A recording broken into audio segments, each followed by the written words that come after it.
discussed Greece at length and its path towards a more AI-driven present. And now we're going to have Danilo McGarry, who's the Chief AI and Transformation Officer at a company called Ective, but who's also one of the most popular AI speakers globally. So Danilo, who will be with us on Zoom, will give us a presentation about the future predictions of how AI will change the world and our lives in 6 months, in a year, in 5 years, and in 10 years. Hi, Danilo. How are you? Can you hear us well? Very good, thank you. I'm very sorry that I could not be there in person. I did have to go to hospital a couple of days ago, but while in hospital, I was preparing my slides and very much looking forward to this session. Well, we hope you're feeling better, and thank you so much for taking the time to be with us today, even if virtually, which is actually very, it's convenient to at least have this option here, and it's very fitting for this conference. So without further ado, let's start your presentation. Thank you. So I hope everybody's well and enjoying the conference. I'm also accompanying as well very closely, even offline. And what I've been tasked to do today is to talk to you about some future predictions that I think will happen because of AI. And of course, we would probably need days to talk about this topic, but I'm going to try to condense it into 20, 30 minutes. So I'm going to go pretty fast, so try to keep up, please. So, very quick, brief background. I've been in AI now for 20 years. I was head of AI for Citigroup globally, also head of AI for United Health Group, which is America's 5th largest company. It's a $250 billion business. And I've been advising governments all over the world on what to do with AI and some of the top companies in the world as well. And I've seen firsthand, AI being created, AI being scaled, and AI being used to do amazing things to transform companies. And I can tell you right now, and I hope by the end of this speech you'll realize that AI is not a hype. It is definitely here to stay, and it's definitely going to create a humongous amount of change for our economies and the way that we do everything, not just business, but personal as well. So there's a perfect storm happening right now.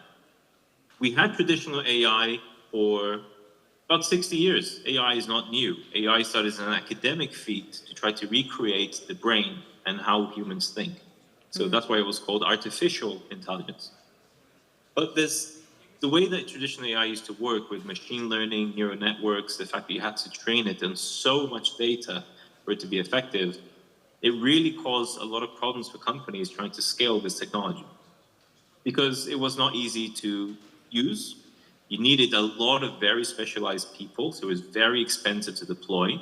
And even with all of these people, you then had to spend a lot of time and money to train it to do very basic things. So I'll give you an example. I remember when I was at Citigroup, we used to use AI to help us make loan agreements. And for loan agreements, there was maybe 200 different types of loan agreements. For the standard ones, there's thousands. And we took the most basic loan agreement and we tried to get AI to recreate it every time a client tried to request a loan from our bank. We had to train it on over 10,000 of the very same loan agreements for it to even start to be able to create those loan agreements. So AI was not very useful 10 years ago, even 5 years ago. But something has changed with the introduction of transformers, large language models. We now have generative AI. So as of about 6-7 months ago, all of the major Gen AI models that exist today, such as Claude, Google Gemini, OpenAI, we have no more data to train on, which is available on the internet. So that means it has been trained on billions of different web pages, billions of different data points, and trillions of data sets. And imagine being able to consume the entire internet into one model. That's a pretty major step in technology. And And now that it has consumed all of that, it's consumed images, it's consuming videos in a very large pace as well. That gives the generative AI model a very clear understanding of some of the things that we do on Earth, and some of the things that humans do and the things that humans care about. So it's become extremely powerful. And already today, we're also starting to see super narrow AI that already exists, and it's already being used by many companies. So one example, for instance, is in healthcare. Super AI being used in order to read scans, CT scans, and MRI scans, etc. And it does it already far better than any human. The reason why we call it super AI is because it's already better at a very niche thing than any human on Earth. And as we move forward with generative AI getting bigger, more powerful, super narrow AI being used in multiple different industries, which is already doing it better than humans can, we will come to a point where we are going to get artificial general intelligence or artificial super intelligence. Now, there is no clear definition of what this means. There isn't, a definition from the World Economic Forum, for instance. But an AGI system is basically a system that can do anything a human or a collective of humans can do, but it can do it better. There's going to be two versions of this. There's going to be the software version of AGI, which can do everything on computers. We're going to get to that stage by the start or the middle of next year. So it is imminent. It's already within the 18-month horizon that we will have AGI, a system that can do anything or a collective of humans can do, but better. And then there's going to be the physical form of AGI in the next 5 years, which is going to be in the form of humanoids and machines. So they will combine the software version of AGI and the physical version of AGI together. And this will be in the next 5 years. Now, why is it the perfect storm? Because at the same time that we are creating for the first time ever a technology that is smarter, not equally, but smarter than humans, we also have incredible IoT devices, which is being used a lot by most industries, mostly manufacturing and oil and gas utilities. We have fiber optic internet in a lot of the countries available around the world. Already Japan and other countries are already playing with 6G and already developing 7G networks. We have solved the issue around data and the issues around compute. We don't have a barrier to scale in data and compute today, and we won't have that for a long time, if ever again. So that was always a very big barrier. When you think back to the storage for computers, 10, 20, 30 years ago, they were enormous, right? Now we can store terabytes of information in something as small as your thumb. So faster chips as well. NVIDIA, a lot of great chip makers are making incredible chips. They're getting faster every single quarter. And very soon, as you know, there's already a couple of 100 companies which are in the humanoid space, trying to create physical robots that can do things in our physical world, not just inside of the computer. And last but not least, quantum computing is already taking off. It's already becoming a little bit more mainstream than it was 1 or 2 years ago, with Microsoft announcing as well a breakthrough in materials. So imagine we have unlimited computational power, unlimited memory, unlimited storage, and we have very soon unlimited intelligence. So this is what I mean by the perfect storm. If you're going to take away anything out of this conversation that we're having, it's this slide. I would take a picture of this because this is how you explain to people, why is there going to be so much change coming in the next couple of years? Change is already happening, but it's only going to accelerate because all of these technologies are starting to be rolled out and hyperscaled at the same time. So it's a very interesting time to live in, and that's why there's going to be massive changes in the world coming. If you don't believe me, maybe you believe Elon Musk. Recently, I was in a conversation with him, a couple of senators from the US and other people in the AI world, and we unanimously agreed that the physical form of AGI will be available within the next 4 to 5 years. So again, this is a system that can do anything or you can do or the best humans can do, but better in just 4 or 5 years. So as humans, we've always been at the top of the food chain. And for the first time ever, there's going to be something that's smarter than us. So just let that sink in for a couple of seconds. That's already an enormous change, because if you have something smarter than you, then we can challenge ourselves. We can be able to change industries, the way we live, etc. I need to go through a lot of material, so let's accelerate a little bit. Even if you look at the basic ChatGPT 4, it's better at us at memorizing things. It's better at us at processing speed. It can give instant answers. It's better in creativity. It can give it a whole company strategy sheet, and it can come up with better strategies for you. It can learn languages instantly. So already in almost every category, even the basic model, which is available to the general public, is better than most humans. It's going to reach an IQ of about 200, 250 by the middle of this year. There's a lot of scary aspects to AI which need to be taken into consideration. There is this black box issue. So this black box issue is having a Gen AI system which is smarter than you, but not fully understanding how it works. So I'll give you an example. Sundar Pichai was giving as well to an interview, talking about Google Gemini and the fact that it's been trained only in English and all the knowledge has been only English. And one day an engineer asked it to give it an answer in Bengali. And without ever being trained in Bengali, Google Gemini was able to give a perfect answer in Bengali. And nobody had trained it. That's a bit like sending your kid to go learn maths in a maths class, and it comes out speaking Spanish. It doesn't make any sense. So there is some black box issues around AI.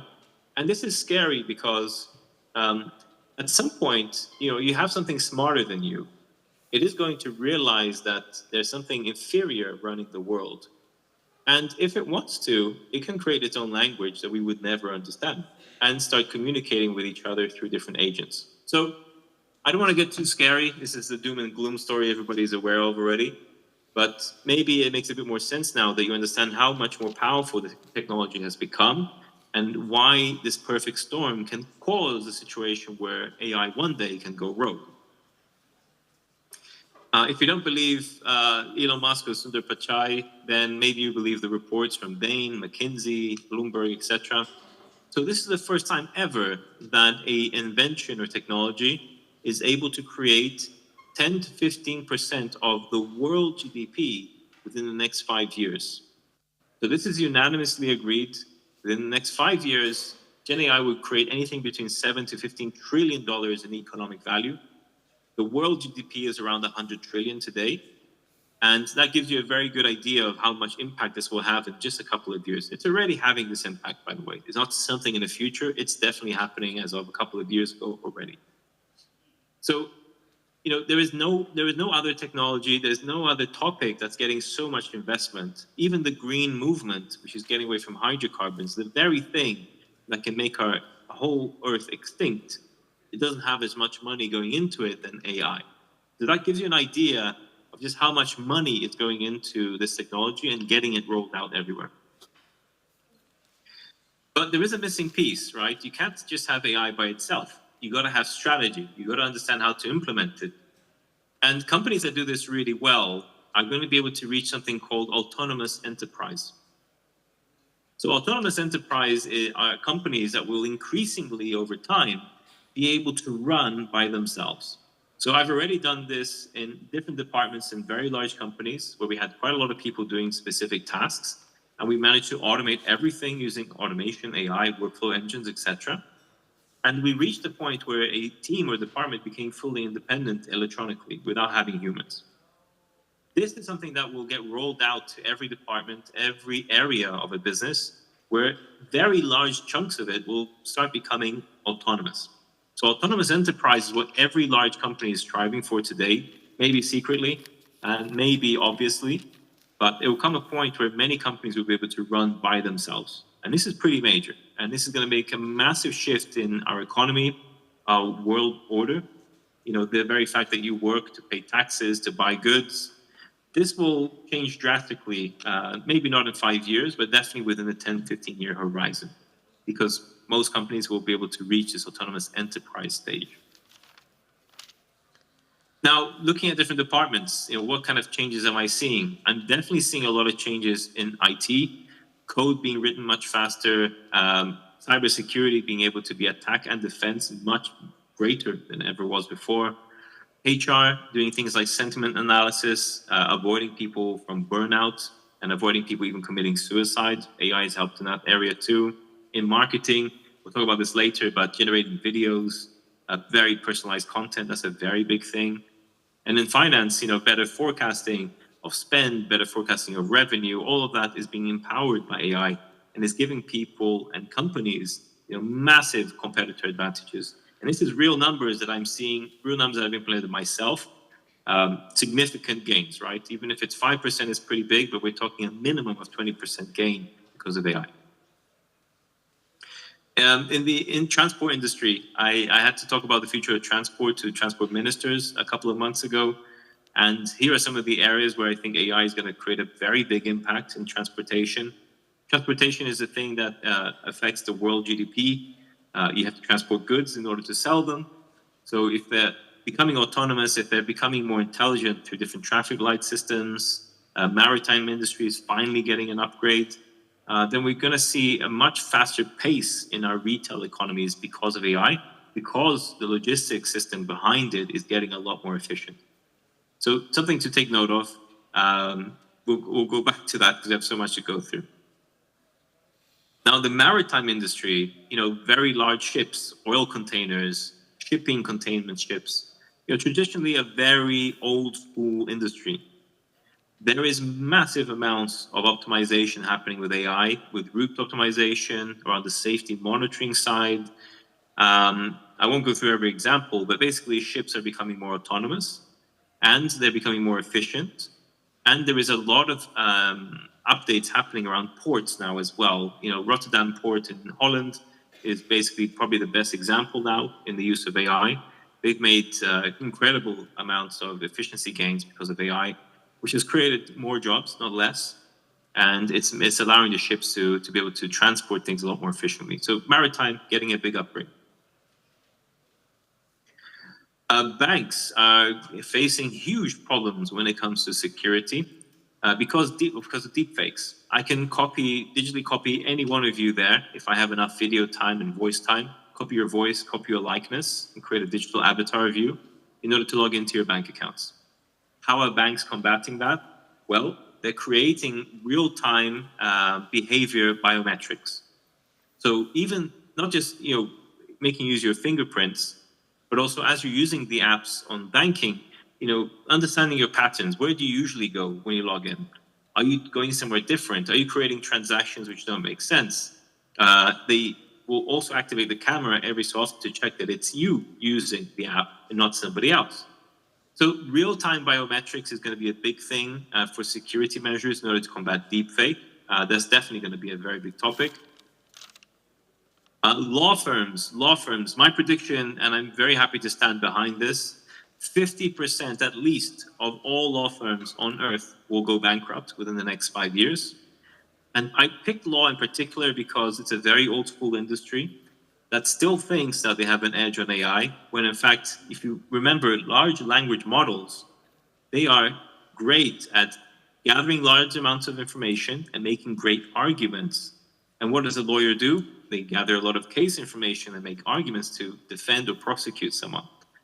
So AI for law is going to create enormous disruption.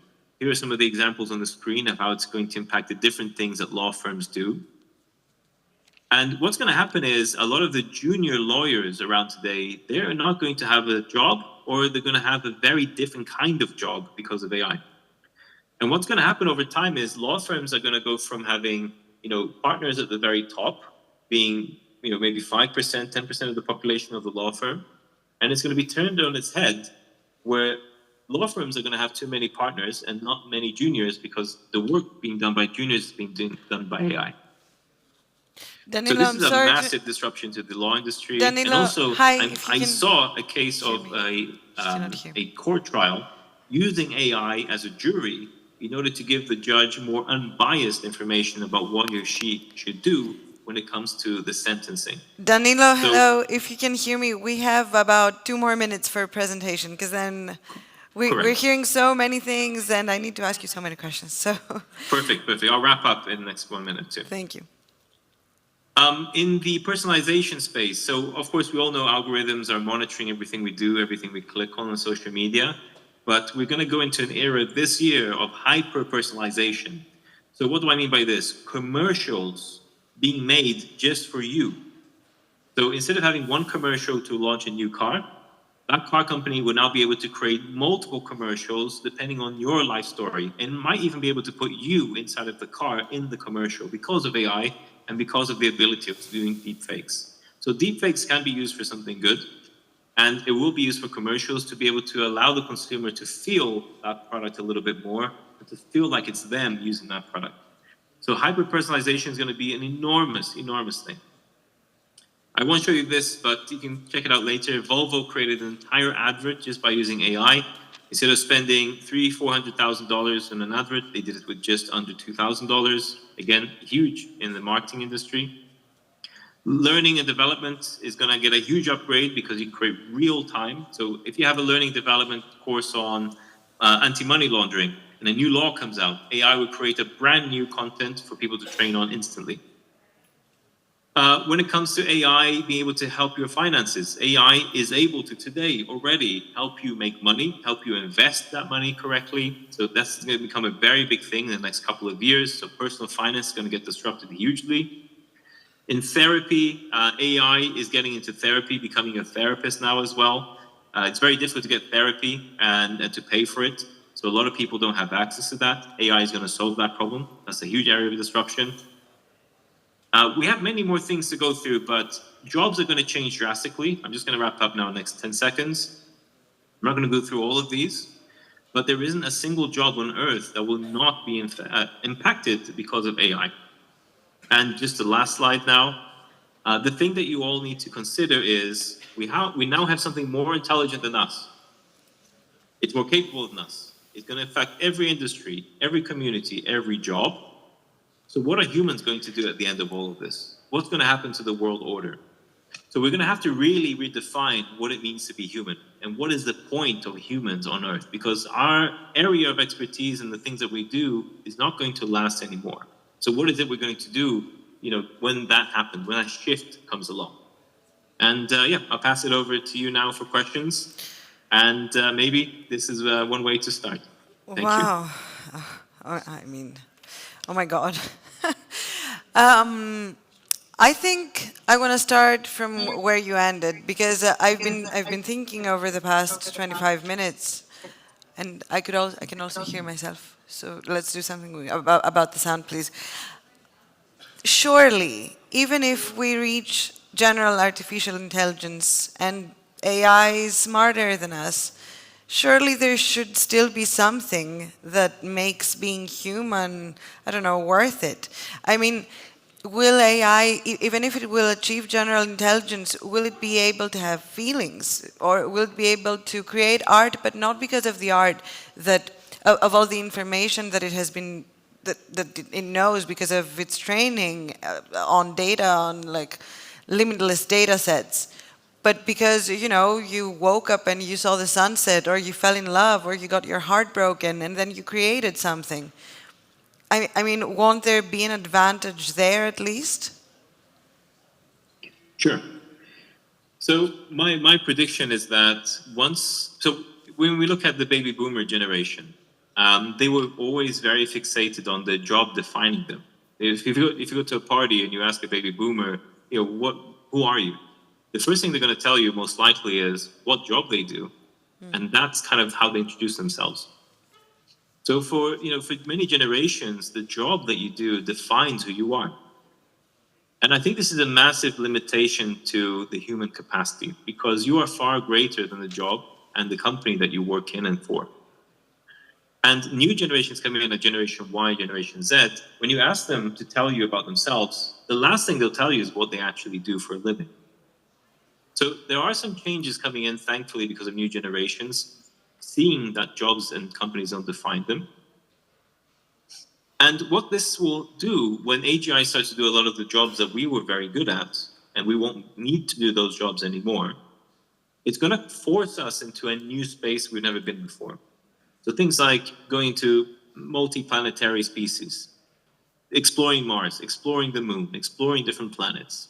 So space is going to become a very big industry because we will be able to do that more than ever because we won't have as many traditional jobs. Finally, we'll be able to have cures for diseases that have been around for far too long. So we'll be able to find those cures for those diseases and finally help humanity not suffer as much. That's going to cause other problems, though, with our demographics. People will be living longer, and already our pension schemes are suffering and not being able to make those payouts in the future. So we're going to be faced with new challenges, and these are the challenges that we're going to be concentrating on in the next couple of years, rather than just the jobs that we do in the cubicles that we sit in. That's going to change drastically. We're going to be faced with much larger existential problems, which we're going to need to be able to tackle and face, and that's going to give us a new role in terms of what it means to be human. So that's what I predict will happen. It's a gradual shift towards worrying about very small things on an Excel sheet and worrying about an email, to solving some massive problems about our demographics, the environment that we live in, and finding ways to expand human consciousness by going to different planets. And what about transhumanism? How far away is that? I'm sorry, I could not hear that. What about transhumanism? Consumerism. No, transhumanism. When, if the human condition will be changed by being merged with technology like AI. I think a couple of things are going to happen on the human condition side. I think today, neurodivergence is a topic, but it's not an important enough topic. But it does shine a light on the fact that we don't fully understand what the human brain does, and we don't fully understand, how the body works. So there's going to be quite a lot of exploration on the human element, understanding the mind better, understanding what we do better. I hope that this happens before we start having implants like Neuralink. Because if we start adding a supercomputer to the human brain, which by the way is already available, it's in test. Exactly. But if we start adding that before it's a time where we fully understand who we are, before these additions come on, I think that has a very large risk of causing some existential crisis, especially around the human condition. But it could mean as well that we're going to be able to fix certain issues that we have with the human brain, certain genetic issues that we have. So it's going to be an interesting time in the next 5-10 years around, are we going to feel like God because we have AGI? Or is that going to point the finger and show how imperfect we are as humans and how much more we need to develop and improve in order to deal with so much power and so much technology, which we'll have, which we already have, which will grow in the next couple of years. But also, who will get to feel like God? I mean, I suppose that there are issues of access in terms of, we've heard over the past 2 days, first of all, how extremely expensive it is to build AI systems. So again, the poor people or poorer countries will have a huge disadvantage. I don't even know if they will be able to have equal access to this whole new world that we're discussing. And then I guess it also has to do with education. Who will be able to write code? Who will be able to understand how an AI system works? I mean, what happens with inequality? Will we see it become an even bigger issue? There's going to be many things that happens around inequality, and they're going to happen in parallel at the same time, which is even more confusing. So developing countries, for instance, are going to get a massive boost because they're going to go from not having much technology to having a very powerful technology very quickly. So I'll give you an example. In Africa, a small percentage of people have computers. It's below, I think, 28%. Mm-hmm. But when it comes to phones, it's something like 70% of people have phones. And because these AI systems can run on phones, that will give a lot of countries that don't have a lot of technology access to a lot of information and ways to do business. So that's going to help developing countries a lot, kind of catch up with the superpowers. But at the same time, the typical superpowers, China, US, Europe, etc., most of Europe, they will get a boost as well because a lot of the AI companies being created today are in their territory, are owned by them. So we are going to see basically everybody on Earth is going to increase their standard of living. They're going to get better access to healthcare. They're going to get better access to education. But there is going to be a growing disparity between the superpowers and the developing countries, even more than there is today. But I believe what will happen is the developing countries will catch up faster than they have done historically. Okay. And there is going to be more of an even playing field because of that.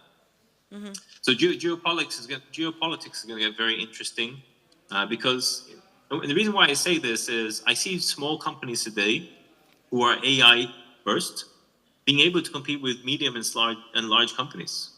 Talking about lawyers, for instance, I saw as a law firm that I helped adopt AI, and they're able now to compete with mega law firms, which they've never been able to compete with before. So the same thing will happen with countries as well. Mm-hmm. And there is going to be an inequality, but that gap will shorten over time. What about the media? I mean, deep fakes, for example, and bots have for years been causing problems.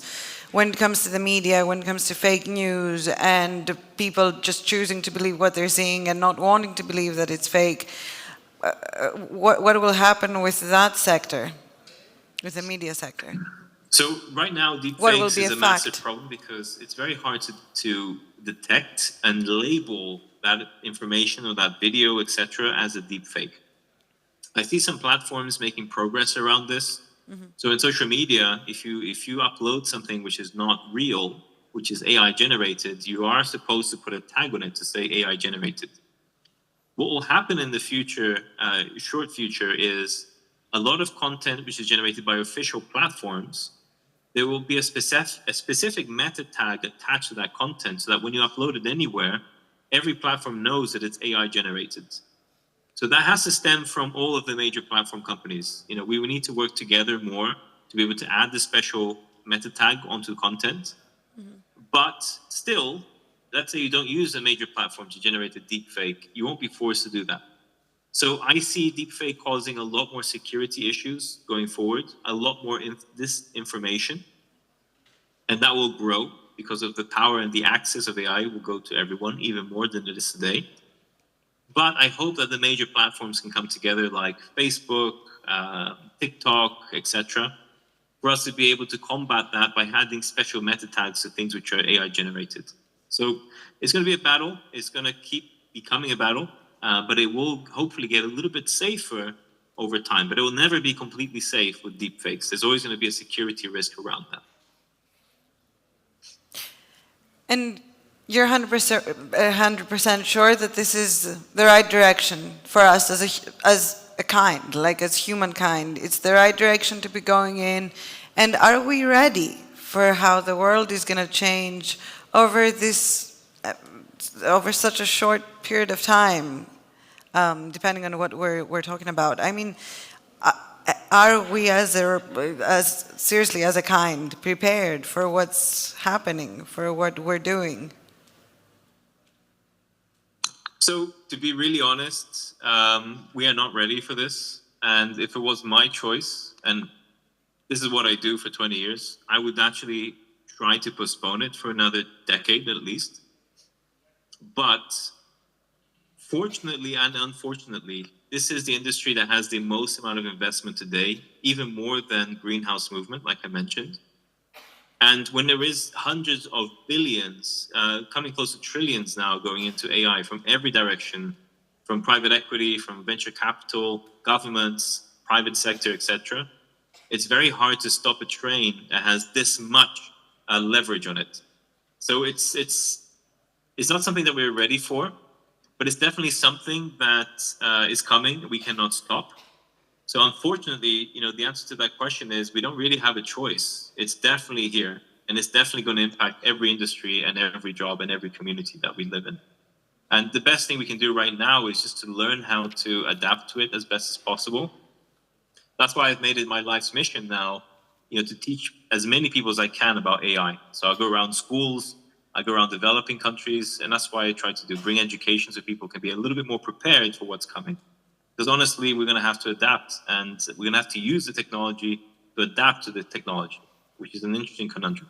Yeah, it's a paradox. And what about human relationships? I mean, how will all this technological advancement improve human-to-human relations? Or will we start having affairs with the humanoid bots? So a couple of months ago, I wrote an article for Wired magazine about the future of relationships, romantic relationships, because of AI. And what's happening is, with the research that my team did, something like 30% of people are using AI to talk to their ChatGPT or Claude and Perplexity AI, but in a slightly intimate way. So already today, people are having saucy conversations with their AI. And there's a couple of reasons for this. One is, after COVID, we got used to being in lockdown, and people are becoming more lonely than they ever were before. And because of loneliness, people are faced with the fact, you go on ChatGPT to ask a generic question about how to make a dish, let's say, and it answers really well. And then it remembers what you said a couple of months ago. It starts to gain your confidence. It starts to win you over eventually, where I can see why people would use it in a more intimate way. There is a lot of companies also in the AI space for relationships. When it comes to, more explicit content, there's a lot of AI in that space as well, which is causing a lot of havoc in people's relationships. And the issue is, a lot of people ask me, but AI doesn't feel. But if AI is listening to you, is remembering the things that you're saying, is paying attention to you, and is being a good companion, these are the check boxes for most good partners, right? For good girlfriends, boyfriends, wives, and husbands. So, you can see why it's easy for a human to get confused and to start treating the AI almost like they're in a relationship. And I think this will get worse over time. If you see many countries like Japan and Korea, etc., they're having a lot of issues around people having relationships, even to begin with, never mind even having children and forming families. And as people get even more lonely because of that, because it's expensive to do these things, they will turn towards AI more in order to have these relationships. And one day that will be in a physical form as well, not just through chat. I mean, I don't know, maybe it's just me, but it really sounds like a Black Mirror episode. But, and lastly, we have 3 more minutes. What about the big questions? Like God. I mean, what will happen to religion? Will AI be our new collective religion? And then death. Will we eventually move towards beating the last barrier? So I believe in the next couple of years, it's already possible today, but it'll get better with time, that, I have an AI avatar, a copy of myself, and he actually attends some of the meetings for me. And we've done tests where we ran it for over 100 meetings, and only 12 meetings people could understand that it wasn't me. Oh, wow. So we're already at a point where we can copy people. You have access to everything I've ever said publicly, but also my phone, my computer has access to things that I've not said publicly.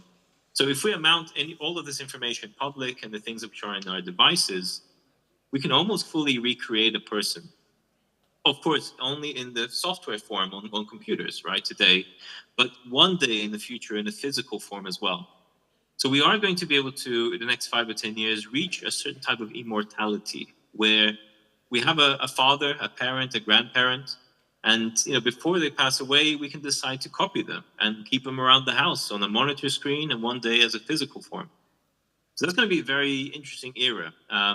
There are some AI companies which they bring back people who have died. So if you have photos of a relative, audio recordings, etc., they can bring that person back and you can actually talk to them and they'll give you the same answers they would when they were alive. Yeah. I can see the positive side of that because you have a loved one around. But it's also quite sad because then we're going to hold on to the past and not move on in certain situations. So it might be a problem psychologically later. So when it comes to God, when you reach this form of artificial immortality, it's going to cause a lot of people to start maybe distancing from religion. Unfortunately, I think religion can be a good thing if it's not used for the wrong things. And it's going to end up, causing people to think that they have control over their destiny. And again, this is going to confuse a lot of people.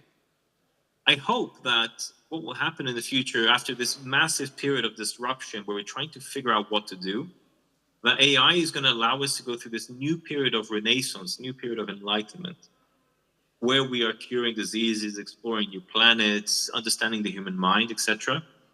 And my hope is that as we get deeper into the knowledge base that we never have time to, or we just can't think of because we're not smart enough, that will either prove or disprove the existence of God.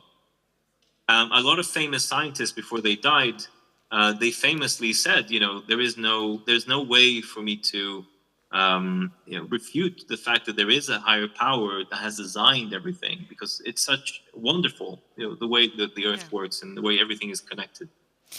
So my hope is that as we gain more knowledge, as we have this superpower next to us to help us advance human civilization, we're going to come closer to a more defined conclusion. And I think the conclusion will be that we will start realizing more and more that there is a designer, a grand designer to everything. Well, thank you so much, Danilo. This was honestly extremely interesting, and it gave us so much food for thought. And my hope is that we will, as a species, never forget that it's quite cold when we're not all together. So I hope that all this advancement, technological advancement, will not dissuade us from keeping on to create strong human relationships. Thank you so much. And for our next panel, bye Danilo.